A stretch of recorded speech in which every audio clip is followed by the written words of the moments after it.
मिल जाता। Okay. But anyway, हाँ.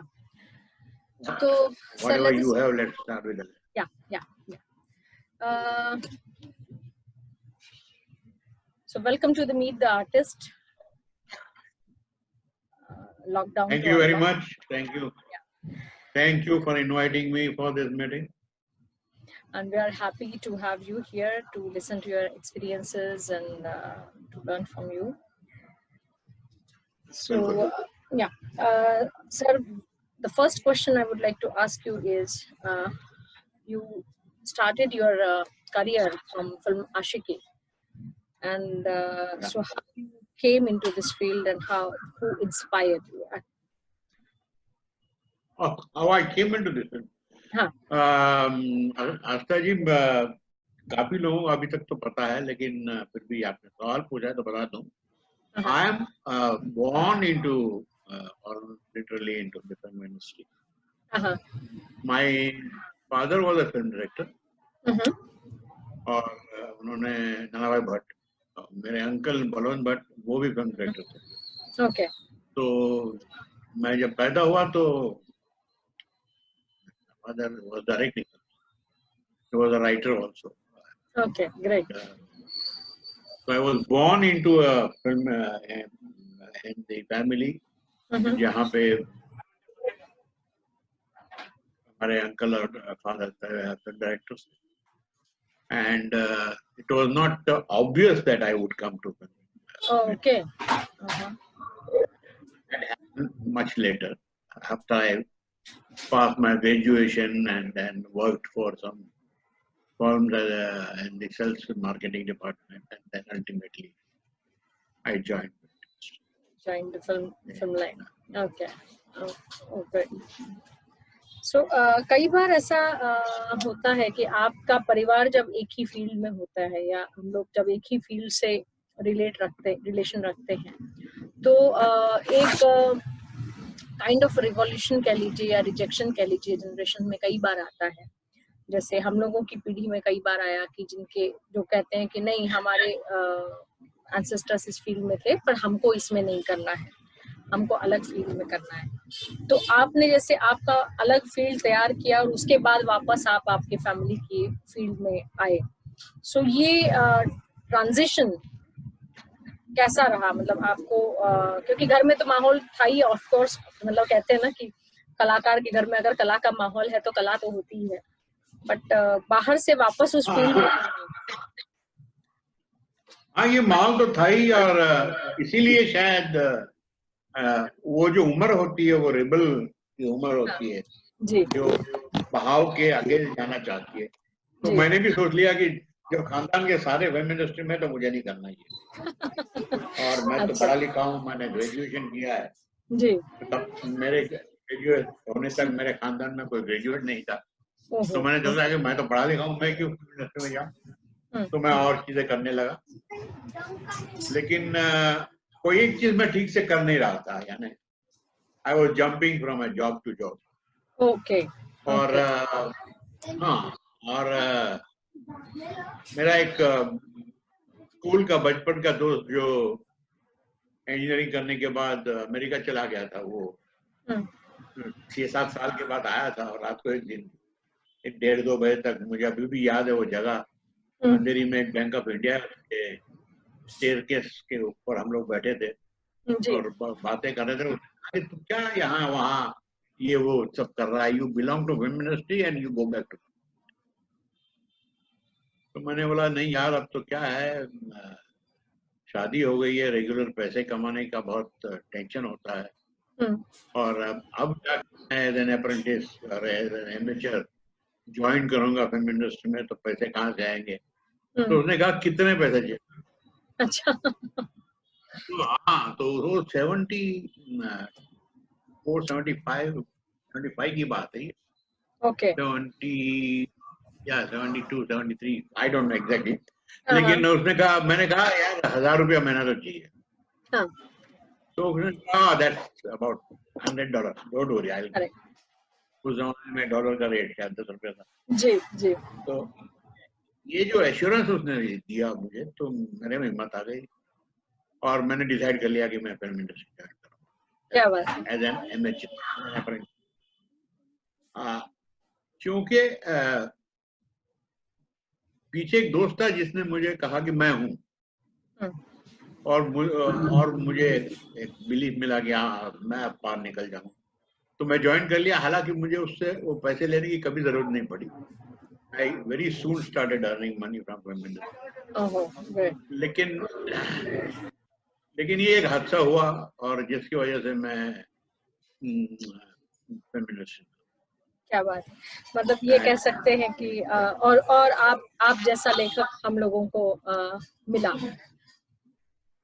आप लेकिन उस वक्त मैं लेखक बनने की नहीं सोच रहा था, उस वक्त मुझे डायरेक्टर बनना था। मतलब जैसे कई लोग, जी जी। तो मुझे डायरेक्टर बनना था, तो मैंने एक डायरेक्टर को ज्वाइन कर लिया, शिबू मित्रा नाम था उनका। अच्छा, शंभू मित्रा। और उनके साथ 3-4 फिल्में की मैंने, और उसके बाद में मैं नरेंद्र बेदी साहब के पास गया और उनके साथ काफी टाइम तक जुड़ा रहा। जी जी। और हाँ, इस तरह से मेरी जर्नी शुरू। क्या बात, क्या बात। तो आप लेखन की तरफ कब मुड़े? मतलब आप मतलब ये कहते हैं ना कि आप काफी, हाँ मैं काफी लेट मुड़ा एक्चुअली। मैं chief assistant director, assistant director, धीरे धीरे रैंक मेरी ऊपर बढ़ रही थी और वैसे वैसे मेरे डायरेक्टर बनने के आसार नजदीक आ रहे थे। और सडनली मैं डायरेक्टर बनने के आसार नजदीक आ रहे थे, और जैसे सडनली एक दिन जब बड़े डायरेक्टर के साथ मिस्टर नरेंद्र बेदी, बहुत अच्छे डायरेक्टर थे और बहुत सीखा, उन्होंने उनकी डेथ हो गई और suddenly I was jobless and कोई काम नहीं था। और तो मैंने फौरन ही, पैसे तो कमाना बहुत जरूरी था क्योंकि संसार चल पड़ा था, तो मैंने फौरन ही प्रिया तेंदुलकर करके एक आर्टिस्ट थी और जिन्होंने टेलीविजन पे बहुत नाम कमाया, बड़ी संजीदा और बड़ी अच्छी आर्टिस्ट थी। हाँ, बहुत अच्छी। मैं उनका सेक्रेटरी बन गया, फिर शफी इनामदार का सेक्रेटरी बन गया। क्या बात। लेकिन मैं जब भी सेक्रेटरी बना तब मैं उनको कहा कि मेरा लक्ष्य टॉप सेक्रेटरी बनने का नहीं है, मुझे डायरेक्टर और हाँ, और ये समझिए करीब 85, 86, 87 के आसपास मुझे महेश भट्ट ने एक दिन, जो मेरे ब्रदर हैं, उन्होंने कहा कि तू के साथ में आ जा, हम लोग अपनी खुद की फिल्म कंपनी शुरू कर रहे हैं, पिक्चरें बनाएंगे। और प्रोडक्शन का काम तुझे आता है, मुझे या मुकेश को नहीं आता, मैं डायरेक्शन करूंगा। मुकेश उन जमाने में स्मिता पाटिल और विनोद खन्ना का सेक्रेटरी हुआ करता, तो वो प्रोडक्शन देगा। तो मैंने अपने भाइयों की कंपनी ज्वाइन कर ली, विशेष जिसमें हमने कब्जा करके पहली पिक्चर बनी, और ऐसे में प्रोडक्शन हैंडल करने लगा, एग्जीक्यूटिव प्रोड्यूसर बन गया, को प्रोड्यूसर बन गया, and we are doing films together. और ये करते करते बीच में एक ऐसा वक्त आया जब हमारे पास 5-6 महीने के लिए कोई काम नहीं था, कोई फिल्म नहीं थी, ना मेरे पास ना महेश के पास जी। और उन्हीं दिनों Gulshan Kumar G T series शुरू कर चुके थे और बहुत अच्छा काम कर रहे थे। तो एक दिन हम गुलशन जी को मिलने गए थे, कुछ बातें हो रही थी, तो गुलशन जी ने कहा कि आप मेरे लिए रोमांटिक पिक्चर बनाइए ना महेश भट्ट साहब, और उसमें 8-10 गाने डाल दीजिए। और ऐसा कह ऐसा कुछ उन्होंने एक कैसेट दिया जिसमें 8 गाने थे, कहते गाने सुन लीजिए, गाने सुपरहिट है, अब मुझे एक रोमांटिक पिक्चर बना। तो महेश भट्ट ने कहा कि मैं तो बहुत इंटेंस डायरेक्टर हूँ, मैं ऐसे रोमांटिक फिल्म नहीं बना सकता, आप और किसी को दे। तो मैंने टेबल के नीचे से महेश भट्ट को लात मारी और हमारा चुप हो जा, हाँ कर दे, हाँ बोल। उसने हाँ बोल दिया कि अच्छा ठीक है, मैं सुनता हूँ गाने और बनाता हूँ पिक्चर।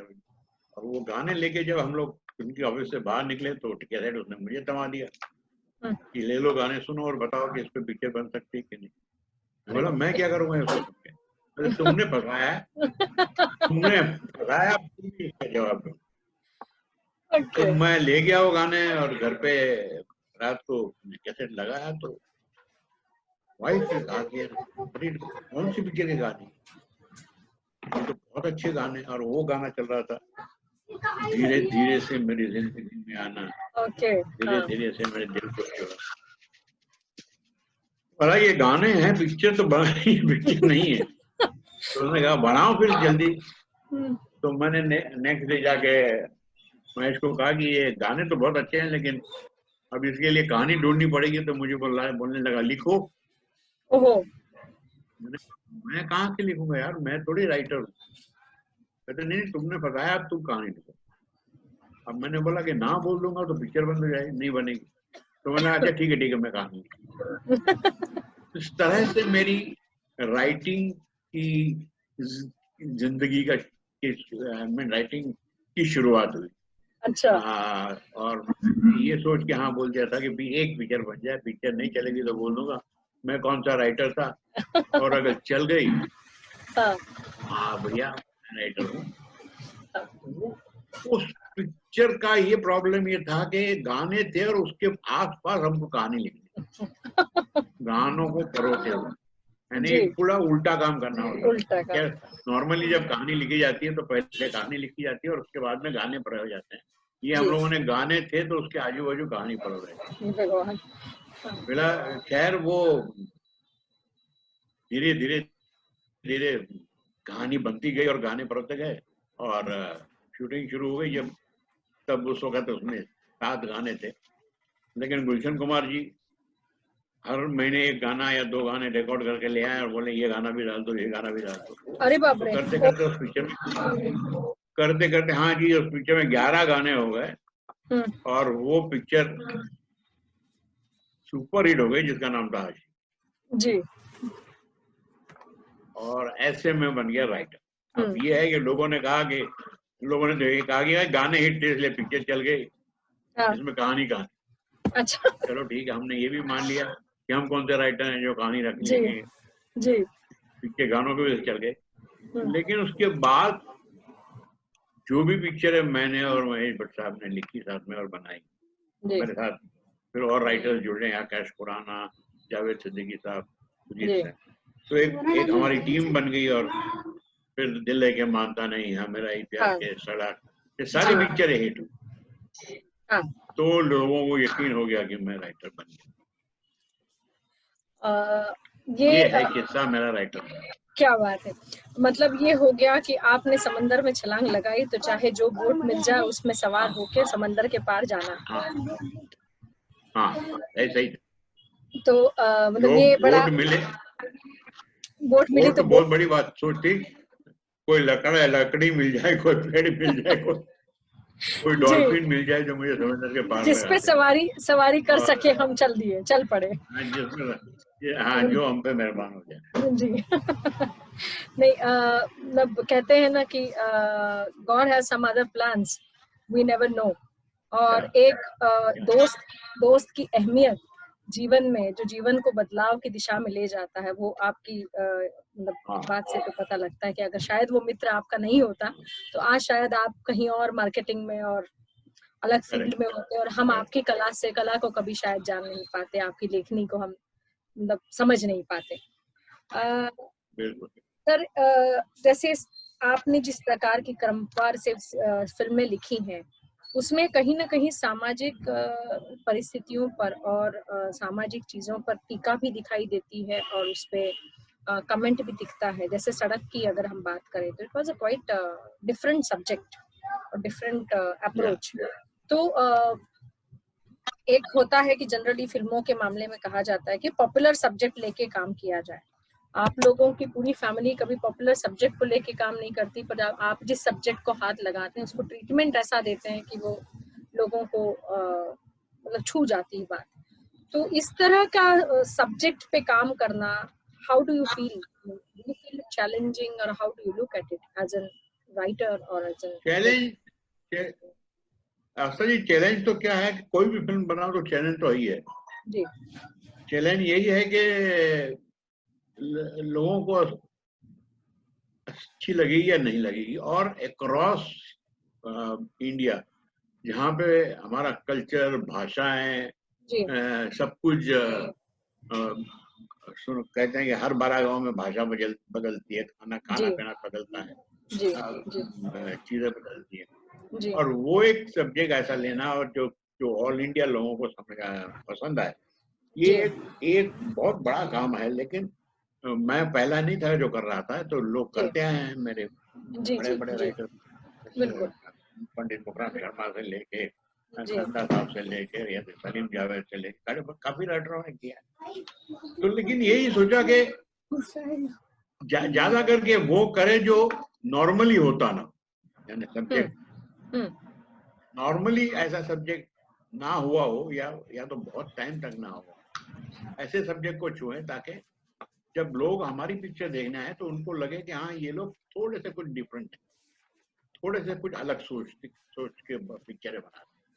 तो जी इसी सोच से सड़क, या तो हमें रही प्यार के, या जी दिलाई का मानता नहीं, साथी, ये सब इसी सोच की पैदाइशें हैं, कि जिसमें थोड़ा सा ऐसा है कि जिस राह पे हजारों लाखों लोग चले हैं, उस राह पे क्यों चले हम, अपना कोई रास्ता ढूंढते हैं। हो सकता है डंडी नया रास्ता जी ढूंढने में तुम, ना, नया रास्ता ढूंढने में हो सकता है कि तुम गुम जाओ कहीं, हाँ हाँ रास्ता भूल जाओ, कहीं और चले जाओ। हम्म तो ठीक है ना, नया रास्ता ढूंढ रहे थे, गलती हो गई, वापस आ गए, वापस वापस नया रास्ता ढूंढेंगे। So हाँ, there is nothing wrong in trying something new while you are doing it. जी And जी most of the time it pays off because people like uh, to see new things. Right इसीलिए ये सफर इतना लंबा चला है, ऐसा मुझे लगता जी जी मैं मतलब जैसे आपसे पिछली दिनों बात हो रही थी, तब एक विषय निकला था कि there is always a good film और अ बैड फिल्म। है। या तो अच्छी फिल्म बनेगी या बुरी फिल्म बनेगी। अच्छी फिल्म है तो वो अच्छा काम करेगी ही। उस समय आप स्क्रिप्ट के बारे में और उसके बेस के बारे में बात कर रहे थे। तो ये डेवलपमेंट, जैसे कई बार ऐसा सुनने को आता है आजकल जो पॉपुलर सीरियल्स या टीआरपी या कोई भी एक चीज पॉपुलर को लेके उसमें एडजस्टमेंट काफी चीज होती रहती है, ऐसा कानून में आता है। हम तो खैर उस फील्ड से है नहीं, बट कई बार ऐसा ऐसा आता है।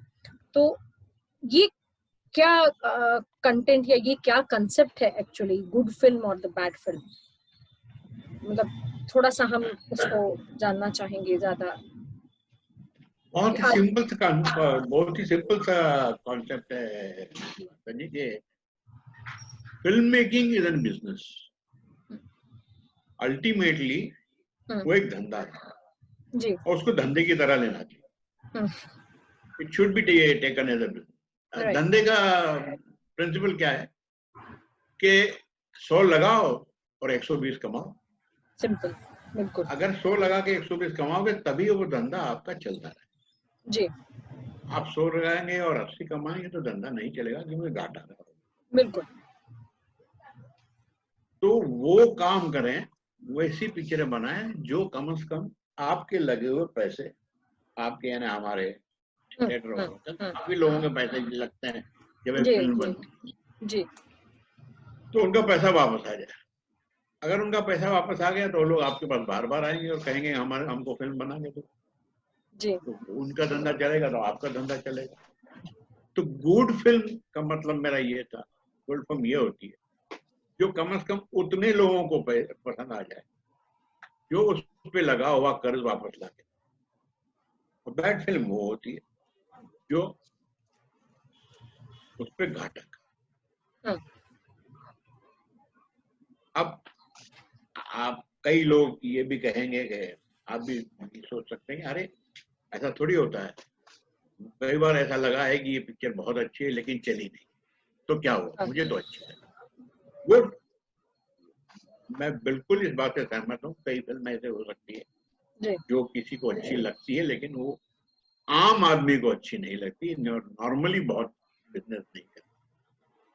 तो मेरा पॉइंट ऑफ व्यू यही है कि अगर आपने अच्छी फिल्म बनाई और अगर वो लाखों लोगों तक और ज्यादा लोगों तक नहीं पहुंची तो उसका फायदा मतलब सर्वसामान्य व्यक्ति को समझ में आए आपकी बात, सर्वसामान्य व्यक्ति को बात समझ में आए, सर्वसामान्य व्यक्ति को, वो जिसके लिए पैसा खर्चा करके उस फिल्म देखने गया है, क्यों फिल्म देखने जाता है वो? क्योंकि he wants to get entertained.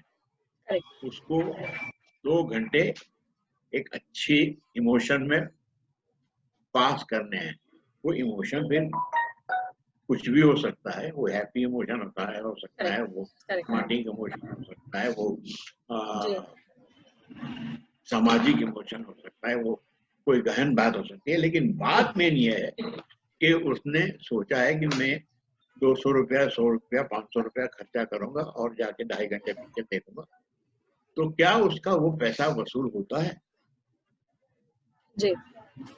क्या वो बाहर निकलने के बाद चीटेड फील करता है या एक्सेलरेटेड फील करता है? हमारी ऑडियंस इतनी अच्छी है कि अगर आप उसने 100 रुपए की टिकट दे दी और उसका अगर 90 रुपए भी वसूल हो जाए तो बहुत खुश होकर बाहर। हमारा काम है 90 नहीं, हमारा काम है 110 वसूल हो, ताकि वो कुछ जितना खर्चा किया उससे ज्यादा कुछ लेके जी। तो यही सोच रख के मैंने जब भी लिखा है या जब भी कोई कहानी बनाई है, तो मेरी सोच यही रही कि क्या ये अपने लगे हुए पैसे लेके वापस आए मेन। और उसका मतलब ये है कि it will entertain most people that go and see them. Right. So कोने कोने तक और मैक्सिमम लोगों तक आपकी बात पहुंच सकती है और ये सशक्त माध्यम है। बिल्कुल। मतलब ये इस तरह से थोड़ी सी चीज हो गई कि जिस तरह पहले नौटंकी या फोक थिएटर जिस तरह से पॉपुलर था कि जो कॉमन लोगों के लिए उनके बीच पहुंचता था, आज ये स्क्रीन के माध्यम से हम वहां तक पहुंचते हैं। बिल्कुल। तो, नौटंकी देखो, नौटंकी वाज अ फोक आर्ट और वो इतना पॉपुलर था कि मैंने सुना है कि अपने जमाने में जो गुलाब बाई थी, गुलाब जान जिनको लाते हैं, शी वाज अ ग्रेट नौटंकी आर्टिस्ट, इनको पद्मश्री मिला और शायद के नाट्य अकादमी अवार्ड भी मिला हुआ। हाँ, 20,000 लोग नौटंकी देखने आते थे। 20,000 पीपल, ओपन एयर थिएटर, और उसमें खुले गले से गाना और उन तक पहुंचना, तो क्या टैलेंट होगा वो, और क्या वो उसका रीच होगा उस सब्जेक्ट का, उस आर्टिस्टों का, उस कहानियों का, उस गानों का, कि इतने लोगों को रात भर 20,000 लोगों को make them hold and sit and watch your हाँ, और वो नौटंकी रात को 10 बजे से लेकर सुबह 4 बजे तक चलती थी। जी, 5-5, 6-6 घंटे। जी, जी। तो हमारा कल्चर ये है कि जो फोक आर्ट है, जो ट्रेडिशनल आर्ट है, वो हमारे मास तक पहुंचे, हमारी मैक्सिमम जनता तक। जी, जी, जी। और तभी जाके वो फोक आर्ट बनता है, तभी जाके वो पॉपुलर आर्ट बनता है, और तभी जाके उसकी एक्सपायरी डेट नहीं होती थी। क्या बात है, परमानेंट चलता है। Right, right. There is no expiry date to folk art. Right, right. इसमें से एक जी, जी, सॉरी, बाकी सारी चीजें एक्सपायर हो जाती हैं। जी। हमारे कितने गाने हर साल 400-500 फिल्में बनती हैं, उसके हर एक फिल्म में 5-6 गाने होते हैं, तो हर साल 2,500 गाने। 100 साल से हम लोग सिनेमा बना रहे हैं, कितने गाने बने, लेकिन परमानेंट गाने कितने? 5-25 इनकी एक्सपायरी डेट। बिल्कुल, बिल्कुल। इसमें से मुझे एक घटना याद आई कि मैं खुद लच्छू महाराज जी की परंपरा से हूँ, मेरी गुरु उन्हीं की शिष्या रही है और लखनऊ घराना स्कूल मैं फॉलो करती हूँ कथक में। तो बात कहूंगी कि नौटंकी पर बेस्ड एक फिल्म बनी थी, तीसरी कसम, जिसमें जो शैलेंद्र जी का था और डायरेक्शन उसमें डांस डायरेक्शन महाराज जी का था। तो जैसे हम थिएटर में, मैं खुद थिएटर भी करती हूँ, तो जोसलकर सर के पास सीखी हूँ, वसंत जोसलकर सर के पास। तो एक इजम्स या किसी सिंबोलिज्म या किसी पर्टिकुलर टाइम पीरियड का इन्फ्लुएंस लिटरेचर पे या इन परफॉर्मिंग आर्ट्स पे होता है, तो मैं ये मतलब चाहूंगी जानना कि क्या आपकी लेखनी पर या फिल्म में इस तरह के कुछ आरोप, इन द सेंस लिटरेरी आरोप, कभी आपने महसूस किए क्या कि कुछ इजम्स का उपयोग कहीं आपने कोशिश किया दिखाने का या कभी जरूरत पड़ी? क्योंकि महाराज जी तो सजेस्टिविज्म पे ज्यादा काम करते थे, लक्ष्मण महाराज जी का जो स्टाइल था। हाँ, ऐसे किसी पर्टिकुलरली ऐसे किसी इज्म के ऊपर हम लोग सोच के काम नहीं करते। हाँ, वो अननोइंगली अनकॉन्शियसली आ जाता है तो आ जाए। नॉर्मली ऐसा होता है कि बैक ऑफ माइंड में तो हमारे जो कल्चर में जो फोक बचपन से है जी, उसका बहुत ही गहरा असर है। तो वो हमारे आर्ट में जब हम कुछ बनाते हैं या लिखते हैं तो उसमें अनकॉन्शियसली वो आता ही आता है जी, नोइंगली एंड अननोइंगली आता ही आता है।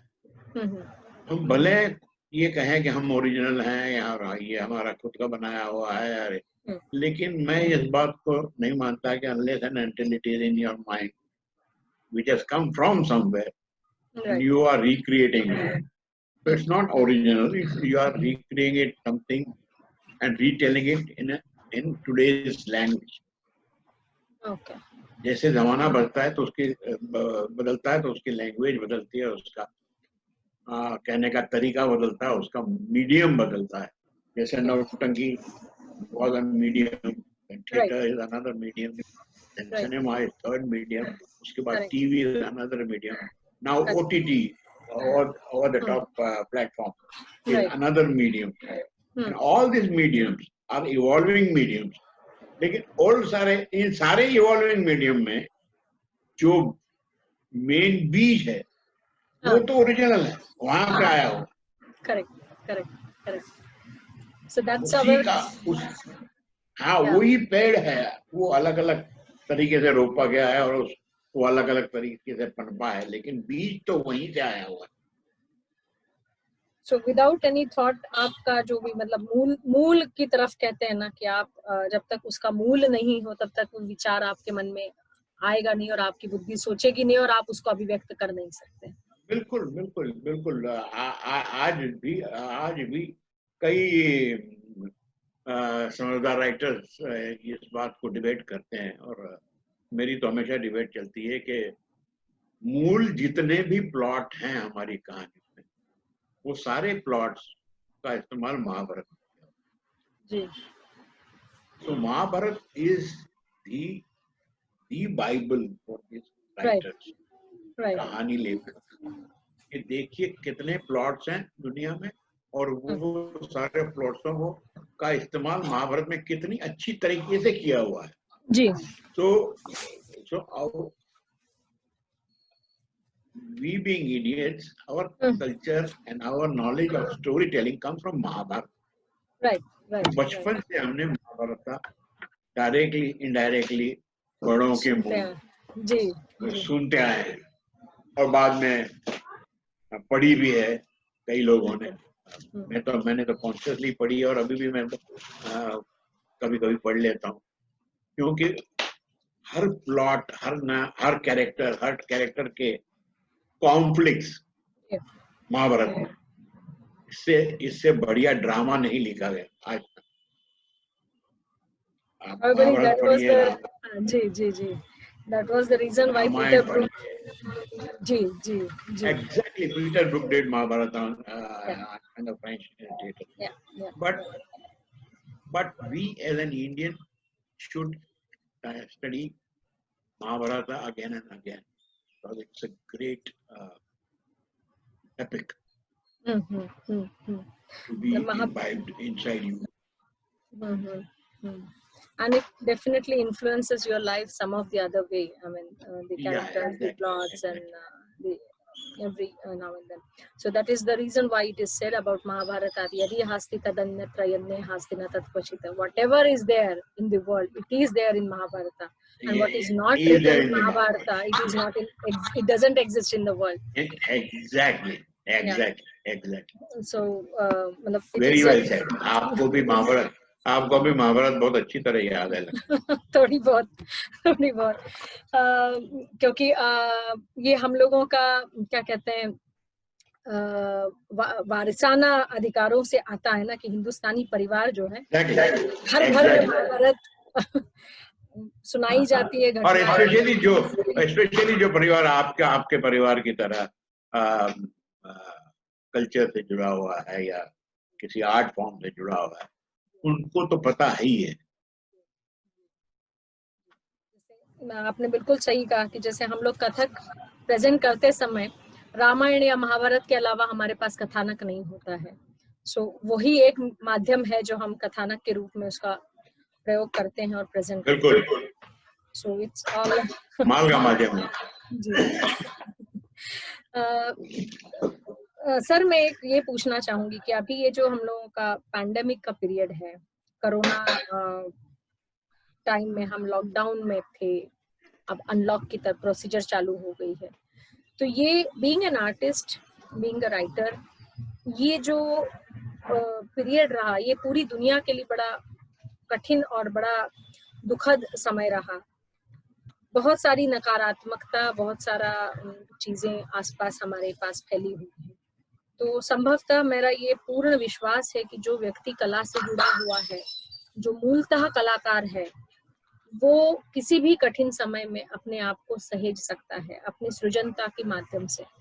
सो आपने इस काल में कुछ विशेष सृजन किया या आपने किस तरह से अपने आप को इसमें संभाला और नकारात्मकता से? मैं अपने आप को लकी समझता हूँ कि आप इको हो रहा है आपके। हेलो। मैं तो अपने आप को लकी समझता हूँ जी कि मैं कलाकार हूँ, मैं राइटर हूँ, क्योंकि ये समय जो मुझे मिला उसमें कई चीजें जो नॉर्मल टाइम में समय के अभाव से नहीं कर पाते हैं आप, करने को मिली। जो कुछ पढ़ना चाहता था वो पढ़ सका मैं, जो कुछ फिल्में देखना चाहता था मैं देख सका। महाभारत वापस पढ़ना शुरू किया मैंने। क्या बात। और क्योंकि जैसे जैसे आपकी समझ बढ़ती है वैसे वैसे अगर आप वही किताब को वापस पढ़ो तो उसके अंदर की जो बारीकियां हैं वो भी आपको समझ में आने लगती है। तो for me this has been a period of boom. For me this has been a good period के इतना वक्त मुझे अपने आप के साथ मिला। So I spent a lot of time with myself and my family and friends, and it's a good time. It is a very good opportunity for me that this happened. Unfortunate है, pandemic है, right. लेकिन किसी भी घटना से उसका सदुपयोग कैसे करना, वो अगर आप समझ लें तो फिर आपको तकलीफ नहीं होती। कई लोगों को बहुत ही डिप्रेसिंग लगता है, कई लोगों को ऐसा लगता है कि मैं क्या करूं दिन भर, मतलब बहुत चीजें करने को है। और to know yourself, to spend time with yourself is also very important thing. और ये होना ही चाहिए, हर एक आदमी ने अपने आप आपके साथ अपने अंदर चुप के अंदर टाइम बिताना चाहिए, और उससे काफी एनलाइटनमेंट होता है, बातें समझ में आती है जो नहीं रिश्तेदारियां समझ में आती है, रिलेशनशिप, हस्बैंड वाइफ के रिश्ते, बच्चों के साथ के रिश्ते, दोस्तों के साथ के रिश्ते, ये सब कुछ बहुत ही क्लियर कट दिखाई देने लगता है। And it's a blessing in disguise and it should be taken as a blessing, क्योंकि नेचर ऐसी चीज है जो हमको पैदा होते ही लड़ने के लिए मजबूर कर देता है। बच्चा पैदा होता है वैसे ही सबसे बड़ा प्रॉब्लम उसका होता है कि सांस कैसे लें, he has to start breathing. तब तक तो उसकी माँ ब्रीथ कर रही थी जब तक वो माँ के पेट में था. Now he has to start breathing himself. So first, पहली सांस ही एक स्ट्रगल है उसको. इसलिए उसको डॉक्टर कभी उल्टा करके मारता है पेट पे या पीठ पे मारता है और वो रोना शुरू. This struggle and every living being, हम तो humans हैं, evolved हैं, लेकिन आप जानवरों को देखो, उनको तो कितनी बड़ी स्ट्रगल, फिर भी दे survive. So all this is nothing else but the struggle for survival. And those who can fight this time will survive through the pandemic. Correct. So we can say definitely that creativity within you definitely helps you to survive in the difficult times. Exactly. Yes, it definitely helps you. The creativity inside you definitely enlightens you. अंधेरे में दिए की तरह है creativity, जो आपको रास्ता दिखाती है.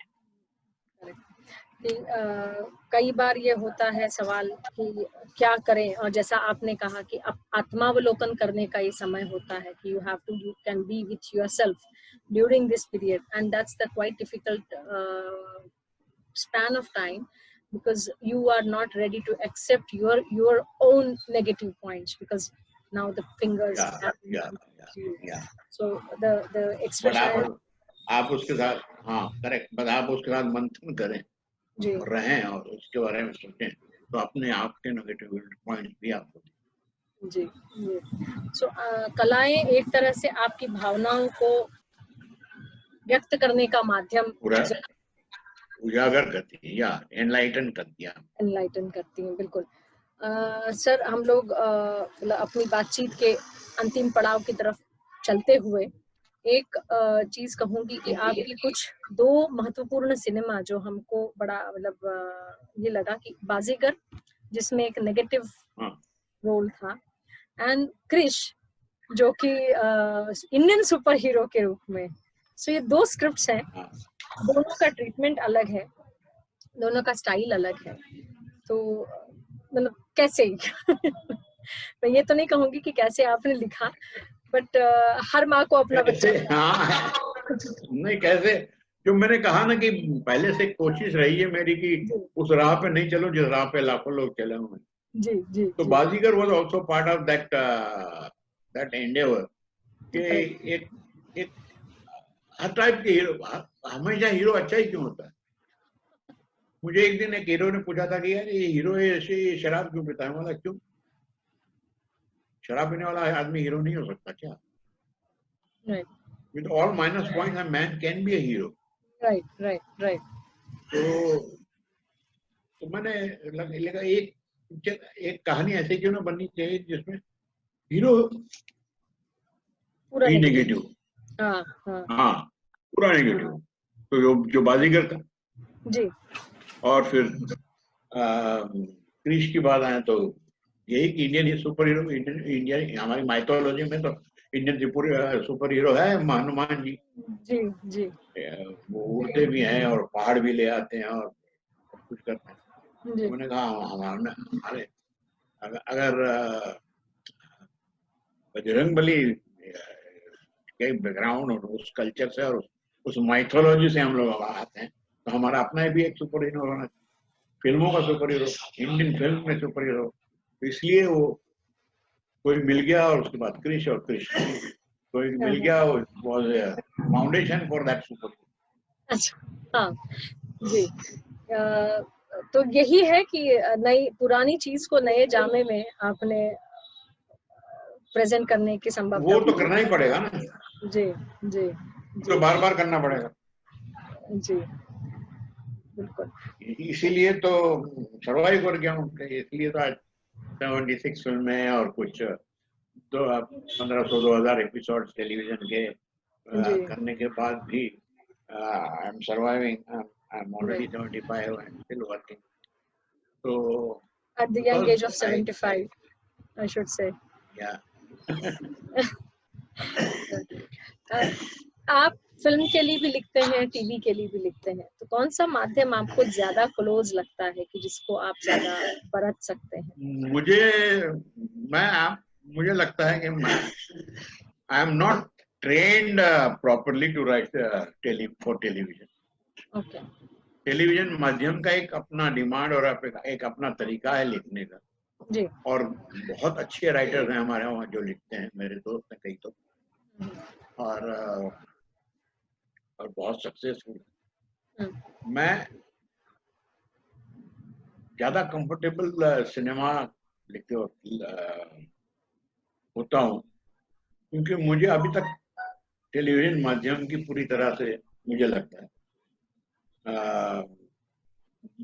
नाड़ नस पकड़ में नहीं आई है। वो कोशिश करूंगा तो हो जाएगा, वो और कोशिश करनी पड़ेगी और कुछ सीखना पड़ेगा, जो मैं निरंतर कोशिश करता रहता हूँ कुछ ना कुछ नया सीखने। तो अभी OTT प्लेटफॉर्म के लिए भी मैंने कुछ लिखा है और लिखा है और वो शायद बन भी जाए, तो बन जाएगा तो बताऊंगा कि ये मेरी कोशिश कैसी रही, वो तो पता चलेगा। जी। हाँ, पर एक चैलेंज है और उस चैलेंज को एक्सेप्ट करना, फेलियर के डर से एक्सेप्ट ना करो ये गलत बात है। फेलियर तो होता ही है, हर चीज में होता है। जो मैंने पिछली बार बात हो रही थी तो बोला था ना जी कि गिरने के डर से दौड़ना तो छोड़ना नहीं चाहिए। बिल्कुल। दौड़ोगे तो गिरोगे और गिरोगे तो चोट भी लगना है। उठ के खड़े होकर फिर दौड़ना शुरू करो। तो यही बस एक प्रिंसिपल लेके चलना चाहिए लाइफ में कि never get try and try right, you will get it. keep trying again and again, you will succeed. मंजिल अपने आप मिलेगी। नहीं, बहुत बड़ी बात कही। बिल्कुल। आपने अभी इन दिनों बता रहे थे कि आप स्पेनिश लैंग्वेज सीखना आपने शुरू कर दिया है, तो तो सिर्फ ये लैंग्वेज कम्युनिकेशन के लिए होगी या आप इस पे लेखनी करने का भी सोच रहे हैं? नो, फॉर माय नॉलेज मैं कभी फिर स्पेनिश फिल्में देखता हूँ तो मुझे लगता है कि यार ये भाषा आनी चाहिए। हाँ, तो एक कोशिश है मुझे ये हिंदी आती है, गुजराती आती है, मराठी आती है, इंग्लिश आती है, थोड़ी बहुत पंजाबी आती है, थोड़ी बहुत तमिल और मलयालम भी समझ लेता हूँ। तो मैंने सोचा कि एक फॉरेन लैंग्वेज सीखनी चाहिए, तो स्पेनिश सीखने की कोशिश चाहिए। अच्छा, तभी तमिल और मलयालम का ही इम्पैक्ट मुझे लगता है चेन्नई एक्सप्रेस में आपके दिखाई दिया थोड़ा बहुत, वो कल्चर इसलिए वहाँ रिफ्लेक्ट हुआ। उसमें तो मेरे को राइटर थे जो चेन्नई से थे, को राइटर थे। जी। उनका काफी हेल्प रहा था। क्या बात है। बट मतलब किसी को साथ में लेके कोई क्रिएट करना ये बहुत बड़ी बात होती है, और स्पेशली मैं तो हमेशा मैंने तो कभी ज्यादा करके 2 राइटर या 3 राइटर हम लोग साथ में मिलकर लिखते हैं। उससे बहुत हेल्प हो जाती है क्योंकि चर्चाएं होती है और चर्चा से क्लैरिटी बढ़ती है। तो साथ में लिखने तो अच्छी बात है अगर मैं और मेरी सबके साथ बनती है, क्योंकि मैं कभी मैं विषय के ऊपर मतभेद हो सकता है, इंसान के ऊपर नहीं होता मेरा। तो जो विषय के ऊपर हम लोग चर्चा कर रहे हैं उसके ऊपर मतभेद होते हैं और सॉर्ट आउट भी कर लेते हैं। बिल्कुल तो बिल्कुल। मेरा पर्सनल एजेंडा अलग सही है। यही दृष्टिकोण संभवतः नई जनरेशन को लेना चाहिए कि मुद्दे पुरता आपका मतभेद होके और पुनः आप अपनी ट्रैक पे आ जाए। मतभेद तो होता ही रहता है, मतभेद जिंदगी में conflict is essential in a happy life. I mean, husband wife में कॉन्फ्लिक्ट होते हैं, उनके मतभेद होते हैं, बाप बेटे में मतभेद होते हैं, भाइयों में मतभेद होते हैं, दोस्तों में मतभेद अक्सर होते हैं। लेकिन 90% और 95% ऑफ टाइम या 100% ऑफ टाइम दोस्तों के मतभेद सॉल्व हो जाते हैं। इसलिए सॉल्व हो जाते हैं कि उसमें एक ही एजेंडा होता है कि यार ये दोस्ती खत्म नहीं होनी चाहिए। उसी तरह अगर आप सारे रिश्तों में ये पॉइंट ऑफ व्यू रखें, यार कुछ भी हो जाए, मतभेद हो जाए, ये शादी खत्म नहीं होनी, या तो ये हमारा जो रिलेशनशिप है वो खत्म नहीं होना। If you keep this make up your mind. Right. Everything will be successful. Nothing will go wrong. Right. Sir, अंतिम पड़ाव में पहुंचते हुए एक ये कहना चाहूंगी कि आगामी जो लोग राइटर बनने की ख्वाब देख रहे हैं या इस फील्ड में आने के लिए कोशिश कर रहे हैं, उन्हें क्या करना चाहिए? क्योंकि कोई भी फील्ड में स्ट्रगल बहुत ज्यादा है और ऐसा माना जाता है कि आर्ट फील्ड में स्ट्रगल बहुत ज्यादा है। तो फिल्मों में तो स्ट्रगल हर जगह पे, हर बिजनेस में स्ट्रगल है। जो भी आप काम करें वहां पे अगर आपको सफलता चाहिए तो आपको स्ट्रगल करनी पड़ेगी। लेकिन आप जो भी काम कर रहे हैं, आप चाहे स्कूल टीचर हो या आप बिजनेस कर रहे हो या आप स्पोर्ट्समैन हो, what is required the most? Practice, absolutely, knowledge. अगर आप कथक डांसर हैं तो आप रोज प्रैक्टिस नहीं करेगी तो आपको सफलता नहीं मिलेगी। बिल्कुल। उसी तरह अगर आप राइटर हैं तो आपको प्रैक्टिस करना पड़ेगा, आपको नॉलेज बढ़ाना पड़ेगा, कॉन्स्टेंटली बढ़ाना पड़ेगा। अगर आप क्रिकेटर हैं तो आप कॉन्स्टेंटली, जैसे सचिन तेंदुलकर अपने जमाने में जी, दिन के 7 जब चीज नहीं खेलता तो दिन के 7-7 घंटे प्रैक्टिस करता। तो practice makes man perfect, and that is what you should do in any profession. Increase your knowledge, practice. Increase your knowledge and practice. right. That will take you towards perfection. Nobody reaches perfection. It's a myth कि perfection, सब हर कोई perfection की तलाश में निकल पड़ता है, लेकिन perfect कोई हो नहीं पाता। लेकिन उस तरफ जाने की कोशिश तो कर सकता हर कोई आदमी। जी। तो हमको नए राइटर जो हैं उनको कहना यही है कि भैया जितना पढ़ोगे, जितना प्रैक्टिस करोगे, जितना नॉलेज बढ़ाओगे, उतने आप अच्छे राइटर। जितना गुड़ डालेंगे उतनी खीर मीठी होगी और उतना उसमें स्वाद बढ़ेगा। बिल्कुल, एब्सोल्युटली जी। सर, इस कठिन समय में आपके अनुभवों को आपने हमारे साथ शेयर किया और आज लोगों के सामने एक कहते हैं ना, इंस्पिरेशन के रूप में आप सामने हैं। सतत इतने सालों से आप काम कर रहे हैं, ये निश्चित ही हम लोगों के लिए गौरवास्पद है और नई जनरेशन के लिए ये एक इंस्पिरेशन है। और आज समय हमें गवाही दे रहा है कि कहीं ना कहीं रुकना है। बातचीत करने का दौर है, वो तो कभी रुक नहीं सकता। बट फिर भी मैं लयशाला ललित कला फाउंडेशन की तरफ से आस्था आपको बहुत बहुत धन्यवाद देती हूँ कि आप हमारे बीच आए, आपने अपनी बातें साझा की और इंस्पायर किया। Thank you so much. Thank you Aastha ji, मुझे इनवाइट करने के लिए, इस बातचीत करने को, और it was pleasure talking to you. आप बहुत ही नॉलेजेबल हैं और अच्छे सवाल पूछती हैं ताकि अच्छा जवाब मिले आपको। तो आर्ट है कि क्या पूछे ताकि बातें अच्छी हो जो आप में है।